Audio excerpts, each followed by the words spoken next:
जय भोलेनाथ। आज आप श्रवण करें मास महात्म्य कथा अध्याय 21। इस अध्याय में श्रवण करेंगे वैदोत्सर्जन उपाकर्म। सनत कुमार ने कहा, प्रभु दया करके आप मुझे पूर्णमासी की विधि बतलाइए। हे दयानिधि, महात्म्य सुनने से श्रोताओं को और सुनने की इच्छा तीव्र हो जाती है। भगवान सदाशिव बोले, हे सनत कुमार, श्रावण शुक्ल पूर्णिमा के दिन वेदोत्सर्जन उपाकर्म होता है। यह पौष मास की पूर्णिमा तिथि उत्सर्जन की बतलाई गई है। उत्सर्जन में पौष मास की प्रतिपदा तिथि या रोहिणी नक्षत्र बतलाया गया है। दूसरा समय अपनी अपनी शाखा के अनुसार उत्सर्जन तथा उपाकर्म दोनों एक ही समय करने उत्तम कहे गए हैं। अतः श्रावण मास पूर्णिमा के दिन उत्सर्जन अभीष्ट है तथा ब्रह्मचर्य शाखार्थी उपाकर्म में श्रावण नक्षत्र हो उसी दिन रिंग वेदियों का उपाकर्म होता है। योज वेदियों का उपाकर्म पूर्णिमा में तथा साम वेदियों का हस्त नक्षत्र में होता है। उपाकर्म गुरु और शुक्रास्त नक्षत्र में आनंद से करना चाहिए। यह शास्त्रों का मत है। ग्रहण तथा संक्रांति आदि योग दुष्ट समय आ जाने पर दूसरे समय में करना चाहिए। हस्त नक्षत्र युक्त पंचमी या भाद्रपद पूर्णिमा के दिन अपने अपने गृह सूत्र के अनुसार उत्सर्जन उपाकर्म करना चाहिए। मलमास आ जाने पर शुद्ध पक्ष में करना चाहिए। यह दोनों उत्सर्जन उपाकर्म नित्य है। इनको प्रतिवर्ष नियम पूर्वक करना चाहिए। उपाकर्म की समाप्ति होने पर द्विजातियों के समक्ष उसी सभा में श्रेष्ठ सभादीप समर्पण करना चाहिए। उसे आचार्य या अन्य ब्राह्मण को दे देना चाहिए। पहले सोने चांदी या तांबे के पात्र में एक सेर गेहूं रखे। उसके ऊपर गेहूं के आटे का दिया बनाकर घी या तेल भिगोकर 3 बत्तियां रख उसे जलाना चाहिए। फिर पान दक्षिणा सहित ब्राह्मण को देना चाहिए। ब्राह्मण का पूजन कर यह मंत्र पढ़े, यह श्रेष्ठ सभादीप दक्षिणा तथा पान सहित देव देवार्थ के लिए दे रहा हूँ। इस सभादीप के दोनों से मेरे सभी मनोरथ पूरे हो जाए तथा पुत्र पौत्र आदि सब कुछ उज्ज्वल हो, यश की वृद्धि हो। इस तरह प्रार्थना करने से जन्मांतर में देवंगनाओं तुल्य रूप मिल जाता है। इस प्रकार 5 वर्ष पश्चात उद्यापन करना चाहिए। यथाशक्ति ब्राह्मण को दक्षिणा देनी चाहिए। हे सनत कुमार, मैंने तुमसे यह सभादीप का उत्तम महात्म्य कहा है। उसी रात को श्रावणी क्रम करना चाहिए। उसी के समीप सर्प बलि करना चाहिए। दोनों कार्य अपने अपने गृह सूत्र को देखकर करना चाहिए। इसी तिथि में भगवान हायग्रीव का अवतार हुआ है। उस दिन हायग्रीव जयंती महा उत्सव करना चाहिए। हायग्रीव उपासक के लिए यह उत्तम है। श्रावण मास पूर्णिमा के दिन श्रावण नक्षत्र में भगवान हायग्रीव ने सिंधु तथा वितस्ता नदी के तट पर जन्म लिया था। उसी समय संपूर्ण पाप तापों को हरने वाला सामवेद गाया गया था।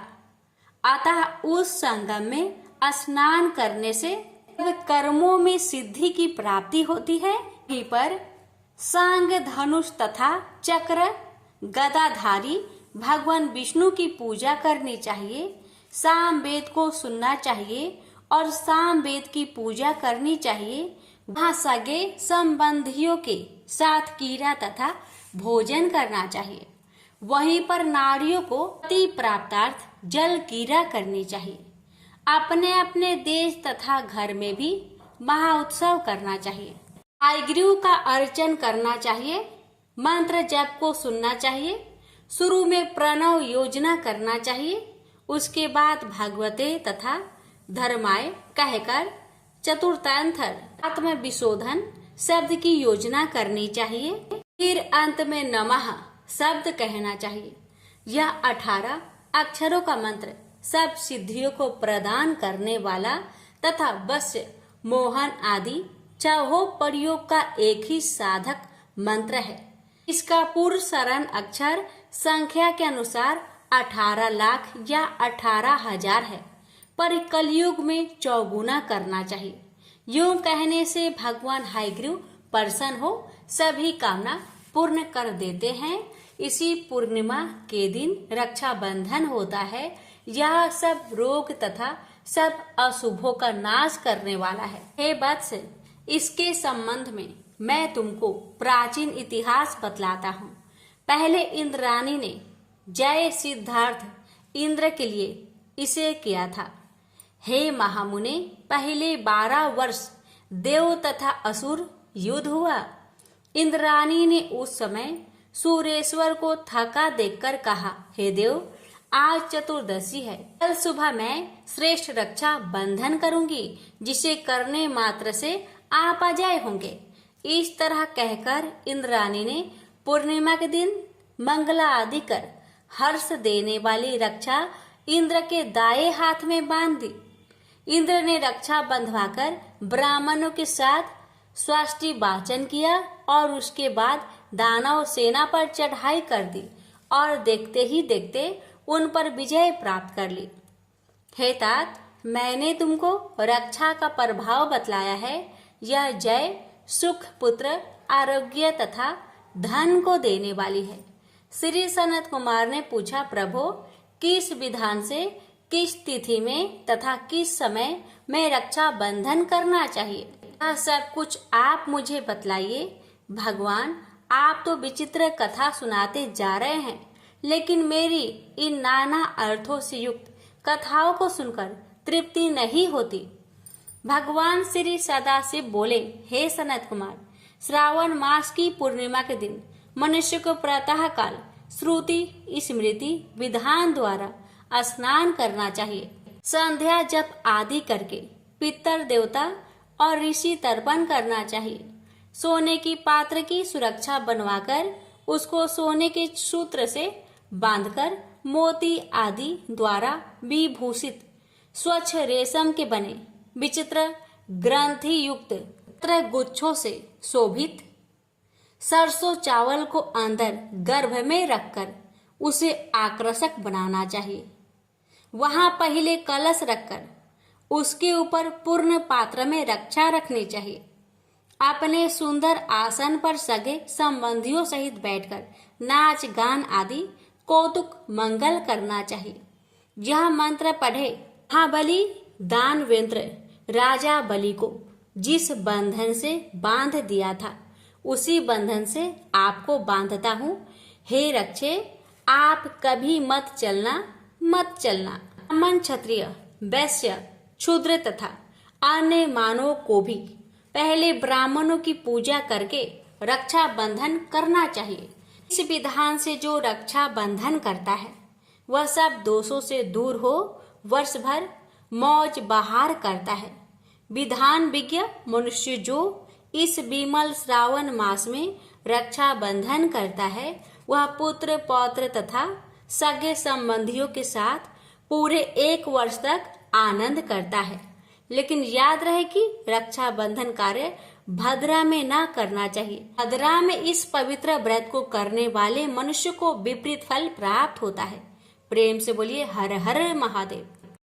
प्यारे भक्तों, अब श्रवण करें श्री शिव महापुराण की आगे की कथा। ब्रह्मा जी बोले, इधर सती ने फिर नंदा का व्रत किया। तब शंकर जी प्रसन्न हो प्रत्यक्ष रूप से उसे दर्शन देने गए। शंकर जी को देख सती ने किंचित लज्जा से सिर झुका उनके चरणों में प्रणाम किया। तब शिव जी ने कहा, हे सुव्रते दक्ष पुत्री, मैं तुम्हारे व्रत से प्रसन्न हूँ, वर मांगो।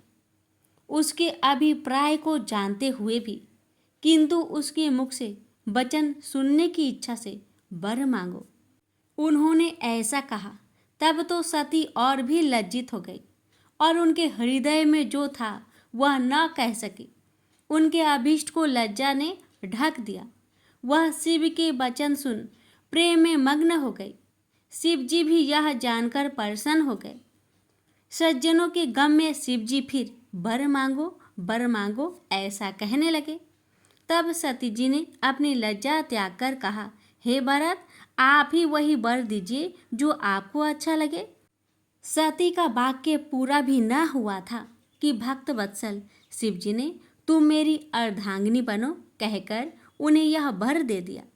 मनोवांछित वर पाकर सती मौन हो गई। फिर कामना युक्त शंकर जी के समक्ष खड़ी हो मंद मंद मुस्कुराती हुई सती कामवर्धक हाव भाव करने लगी। शिव जी में श्रृंगारिक भाव जागृत हो गया। फिर तो उन दोनों की चित्रा और चंद्रमा की सी अपूर्व शोभा हो गई। फिर सती ने हाथ जोड़ भक्त वत्सल शिव जी से नम्रता पूर्वक कहा, हे देव, देव महादेव, हे प्रभु, हे जगतपति, मेरे पिता के समक्ष विवाह विधि से आप मुझे स्वीकार करें। सती के ये वचन सुन भक्त वत्सल शंकर जी ने उन्हें प्रेम से देखा और तथास्तु कहा। सती जी मोह और हर्ष से युक्त हो शिव जी को समझा और उनसे आज्ञा ले माता के पास आई। शिव जी हिमाचल शिखर पर अपने आश्रम में पहुँचे। सती के वियोग में अब उनका ध्यान आदि क्रियाएं कम होने लगी। अब उन्होंने सांसारिक गति का आश्रय लिया। मन को सावधान कर उन्होंने मुझ ब्रह्मा का स्मरण किया। मैं उनके पास पहुंचा। सरस्वती भी मेरे साथ थी। तब सरस्वती युक्त मुझे देखकर सती के प्रेम में उत्कनित भगवान शंकर ने मेरी ओर देखकर कहा, हे ब्रह्मा, इस समय में स्वार्थ परायण हो गया हूँ, अतएव तुम मेरी आज्ञा से दक्ष के पास जाकर कन्या देने का कोई शीघ्र उपाय करो। मुझे अब सती का वियोग सहन नहीं होता है। ऐसा कहकर सरस्वती को देखकर शिव जी वियोग के बस हो गए। शिव आज्ञा पा मैं कृतार्थ हुआ। फिर भक्त वत्सल शिव जी से बोला, हे भगवान, आपने जो कहा है मैं उस पर विचार करूँगा। इसमें तो मेरा और देवताओं का ही भला है। दक्ष अवश्य ही आपको अपनी कन्या देगा। फिर भी मैं आपकी आज्ञा उससे कहूँगा। ऐसा कहकर मैं एक द्रुतगामी रथ पर बैठकर शीघ्र ही दक्ष के घर पहुँचा। उधर सती अपने पिता के घर में पहुँच बड़े हर्ष से अपनी सखी द्वारा माता पिता के पास शिव जी से प्राप्त अपने वर की प्राप्ति का समाचार कहला रही थी और उसकी प्रसन्नता में उनके माता पिता बड़ा उत्सव कर रहे थे। तब तक सहसा मुझे वहां उपस्थित हुआ देख दक्ष ने सिर झुकाकर प्रणाम किया और आसन देकर बैठाया तथा आगमन का कारण पूछा। तब मैंने शिव जी की विकलता देखकर दक्ष से शिव जी के लिए सती का देने का सुझाव दिया। उसे सुनकर मेरा पुत्र दक्ष बड़ा प्रसन्न हुआ और कहा, ऐसा ही होगा। मैं उत्कनित होकर शिव जी के पास लौटा। उधर दक्ष भी इस विचार को लेकर अपनी स्त्री सहित ऐसे आनंदित हुए मानो अमृत में स्नान किए हो। नारद जी बोले, हे तात, जब आप कैलाश पर स्थित शिव जी के पास पहुँचे तब शिव जी से आपकी कैसी कैसी बातें हुई तथा शिव जी ने क्या किया। ब्रह्मा जी कहने लगे, शिव जी को सती की प्राप्ति में संदेह था कि वे मेरे पहुँचने पर मुझ संसार के रचयिता से इसी प्रकार की प्राकृतिक मनुष्य के समान शीघ्र ही मुझसे सती की प्रेम पूर्वक बातें पूछने लगे और यह भी पूछा कि दक्ष ने क्या कहा है। काम मुझे विदर्न कर रहा है। मैं निरंतर सती का ही ध्यान रूप कार्य करता हूँ। अतएव हे ब्रह्मा, वह सती जैसे भी मेरी प्रिया बने, आप वैसे ही प्रयत्न कीजिए। तब मैंने उन्हें सत्वना देते हुए कहा, हे वृषभ ध्वज, आपका कार्य सिद्ध होगा। मेरे पुत्र दक्ष ने तो पहले ही आपको अपनी पुत्री देने का संकल्प कर लिया है। उसने कहा है कि शिव जी स्वयं ही मुझसे मेरी कन्या की प्रार्थना करते हैं तो मैं उन्हें अवश्य दूंगा। शिव जी जब भी चाहे शुभ लग्न और मुहूर्त में उन्हें अपनी कन्या भिक्षा के रूप में देने को तैयार हूँ।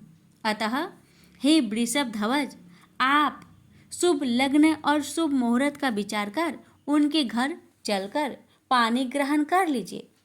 इस पर शिव जी हंस पड़े और उन्होंने कहा, अच्छा, तुम्हारे और नारद जी के साथ मैं उनके घर चलूँगा। इस अवसर पर आप अपने मरीच आदि पुत्रों को भी बुला लीजिए और मेरे गणों को भी साथ ले लीजिए, तब मैं दक्ष के घर चलूँ। मैंने अपने मरीच आदि पुत्रों का स्मरण किया। वे सब मेरे मानसिक पुत्र बड़े प्रसन्नता से शीघ्र ही मेरे पास आ गए और शिवजी के स्मरण करते ही गरुड़ पर बैठे भगवान विष्णु भी लक्ष्मी सहित चले आए। फिर तो चैत्र शुक्ल त्रयोदशी रविवार के दिन फाल्गुनी नक्षत्र में शिवजी ने वह यात्रा कर दी। मैं ब्रह्मा और विष्णु आदि सभी देवता और मुनि उनके साथ हुए। मार्ग में जाते हुए शिवजी की अत्यंत शोभा हुई। देवताओं और शिवजी के गणों ने बड़ा उत्सव किया। शिवजी की इच्छा से हाथी, नंदीश्वर, व्याघ्र, सर्प और जटा तथा चंद्रकला आदि सब यथायोग उनके भूषण बन गए। फिर नंदीश्वर पर आरूढ़ शिवजी देवताओं सहित शीघ्र ही दक्ष के घर पहुँचे। दक्ष ने बड़ी विधि से उनकी पूजा की। हम सबकी भी पूजा हुई। दक्ष ने सबको सुंदर आसन आदि देकर बड़ा सत्कार किया। फिर मेरे पुत्र दक्ष ने मुझसे कहा कि अब आप विवाह संबंधी सब कार्य कराइए। मैंने बहुत अच्छा ऐसा कहकर सब कार्य कराया। दक्ष ने नवग्रहों के बल से शुभ लग्न में शिवजी के लिए सती का कन्यादान किया। शिवजी ने सर्वांग सुंदरी दक्ष पुत्री का पानी ग्रहण किया। समस्त देवता और मुनि स्तुतियों द्वारा शिवजी को प्रसन्न करने लगे। नित्य गान का बड़ा उत्सव हुआ। देवताओं और मुनियों को परमानंद प्राप्त हुआ। शिवजी को अपनी कन्या का दान कर दक्ष भी कृतकृत्य हो गए। शिव और सती भी प्रसन्न हो गए और बहुत सा मंगलाचार हुआ।